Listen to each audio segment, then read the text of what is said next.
എന്തിനെ അടിസ്ഥാനമായി നമ്മൾ ജീവിക്കണം? ബാപ്പ കാരണവന്മാരൊക്കെ എന്തു ചെയ്തു? ഇബ്രാഹിം നബി അലൈഹി സ്വലാം പറഞ്ഞു, ഞാൻ എൻ്റെ ബാപ്പ കാരണവന്മാർ ചെയ്തൊക്കെ ചെയ്യുള്ളൂ. എങ്കിൽ ഇബ്രാഹിം നബി അലൈഹി സ്വലാമിൻ്റെ വാപ്പ ചെയ്തത് വിഗ്രഹാരാധനയായിരുന്നു. നബി സല്ലല്ലാഹു അലൈഹി വസല്ലം പറയാണ്, ഞാൻ എൻ്റെ ബാപ്പ കാരണവന്മാരൊക്കെ ചെയ്തതാണ് ചെയ്യാൻ പോണതെന്ന് പറഞ്ഞാൽ അബൂലഹബും അബൂജഹലും ഉത്ബത്തും ഷൈബത്തും വലീദൊക്കെ ചെയ്തു കൂട്ടിയിരുന്ന വിഗ്രഹാരാധനയായിരിക്കും പാരമ്പര്യമായിട്ട് കടന്നു പോരുക. പകരം അവരൊരു തീരുമാനമെടുത്തു, അള്ളാഹിൻ്റെ വഹി പിൻപറ്റാൻ തീരുമാനിച്ചു.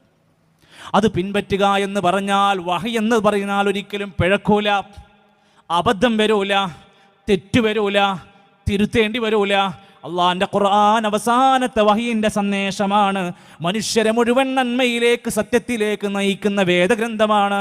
ഇന്ന ഹാദൽ ഖുർആൻ യഹ്ദീ ലില്ലതീ ഹിയ അഖ്വം. തീർച്ചയായും ഈ ഖുർആൻ ഏറ്റവും ശരിയായ ചൊവ്വായ മാർഗത്തിലേക്ക് വഴി നടത്തുന്ന ഗ്രന്ഥമാണ്. സർട്ടിഫിക്കറ്റ്